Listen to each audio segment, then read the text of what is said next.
Hi guys! Welcome to Jekotech TV! Smile ka muna dyan! Okay guys, let's go! Ito yung ating pagbisita sa Singapore. At dito tayo nag-check-in sa Yotel. So, hindi masyadong mamahalin tong Yotel. Pero ito yung kanilang entrance. Nakikita natin. Glass naman ang kanyang entrance, ang kanyang pinto. At papasok tayo ngayon. Yotel. So, ang ating unang pinuntahan sa loob ng Yotel yung kanilang mga amenities. So, pupunta tayo ngayon sa 10th floor para makita natin yung kanilang mga ino-offer dito na amenities o pwede nating pagkaabalahan habang tayo ay naka-check-in dito sa Yotel. So, unahin natin itong pintuang ito. Yan. Makikita natin dito. Ito yung kanilang swimming pool. So, mahaba-haba rin itong swimming pool at mapapansin natin, ito ay may mga halaman sa gilid. At medyo mahaba talaga, pero hindi pa ito yung main pool. Ano lang ito, pakunwaring pool. Ang main pool talaga ay nandun pa sa banda roon. At dito makikita natin, may mga shower dito. Yan. Sa labas ng room ang shower. Habang tayo naliligo o bago tayo maligo, pwede tayong mag-shower. At meron pang paupuan dito. Ito yung kanilang pinaka-main pool at pwede tayong maupo dito habang tayo ay nagre-relax at patingin-tingin sa ating mga kasama o sa mga nagsuswimming. Alalahanin natin tayo ay nasa 10th floor at kitang-kita natin sa labas ang mga iba-ibang tanawin dahil makikita tayo mga iba't ibang mga buildings sa paligid. At ito na nga ang swimming pool na pwede tayong lumangoy-langoy pero hindi tayo makalangoy dahil napakalamig. Ito ay hindi hot spring, talagang totoong malamig kahit tayo ay nandito sa Singapore.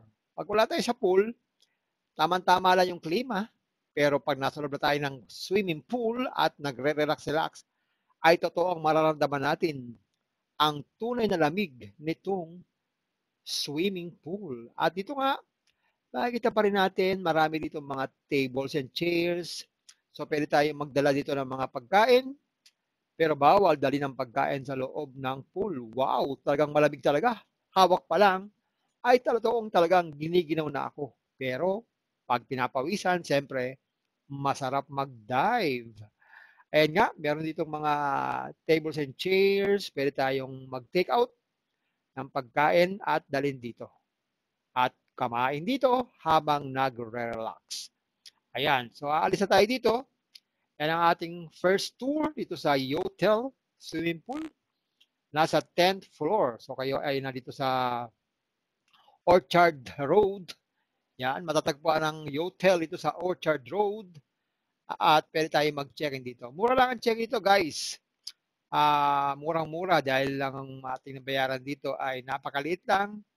Halagang 12,000 pesos lamang for 3 days. Yan. So, yan. Binabalik-baliktad ko yung aking camera para makita ninyo baka sakaling malaglag yung tubig.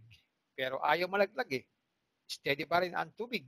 Kaya, pagmasdan nyo na lang itong swimming pool. Paubo tuloy ako. Pasensya na guys, medyo naupo tayo.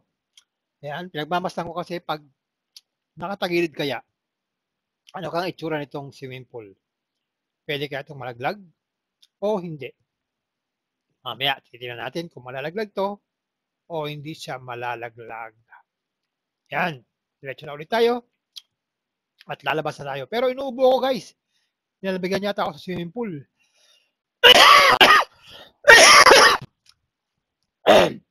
Yan guys, medyo inubo tayo dahil sa sobrang lamig ng swimming pool. Kaya lalabas na tayo dito at punta naman tayo sa ibang bagay. Okay? Tingnan natin. Ano po makikita natin dito sa 10th floor? Sa 10th floor kasi nandun yung kanilang mga iniaalok na mga sari-sari. Okay? So, yan. So, meron pa rito mga notes. Yan, yung mga swimming pool rules and regulations. So, bago tayo mag-swimming sa pool, be sure na nabasa po natin itong mga rules and regulations sa pag-swim. Okay? So, let's go. Lakad-lakad tayo. Ayan, lakad lang tayo. Hanggang tayo ay makarating sa ating pupuntahan. At dito nga, may mga towel pa na nakahanda. So, no need na kung tayo naka-check-in sa medyo taas. Pagbaba natin, papunta sa swimming pool, hindi na po kailangan magdala pa ng towel. Dahil meron mga towel dito, pwede natin gamitin. At pagkatapos gamitin, i-shoot lang doon. Ibig sabihin, gamit na yung towel na yon. So, hindi na mauulit gamitin ng mga ibang customer. At ito na nga yung kanilang CR o toilet. After natin mag-swimming, pwede tayo dito mag-balaw-balaw at kompleto na rin. Pwede na tayo ditong magsabon at mag-shower at meron pang mga shampoo at mga conditioner. Kompleto, rekado at meron pang tissue. So, kompletong-kompleto ang rekado dito sa loob ng toilet ng bandang swimming pool. At also, sabi ng kasama ko, meron daw itong hot and cold. So, kung tayo giniginaw-ginaw na, pwede tayo mag-hot and cold. Subukan natin. At punta naman tayo ngayon sa restaurant para makita natin ano bang mga inalok nilang pagkain dito sa Yotel. Ayan, nandito na tayo ngayon sa loob ng restaurant.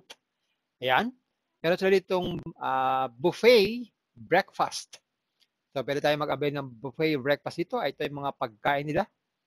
Yan, masasarap din, tignan, pero hindi ako nakakabili pa. Dahil wala pa akong nagugustuhan.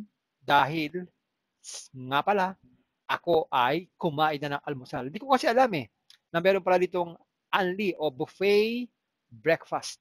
Anyway, tomorrow, ito na lang tayo magbe-breakfast. Kompleto rekado, pwede tayo mag-breakfast dito. At ito ay buffet. Yan.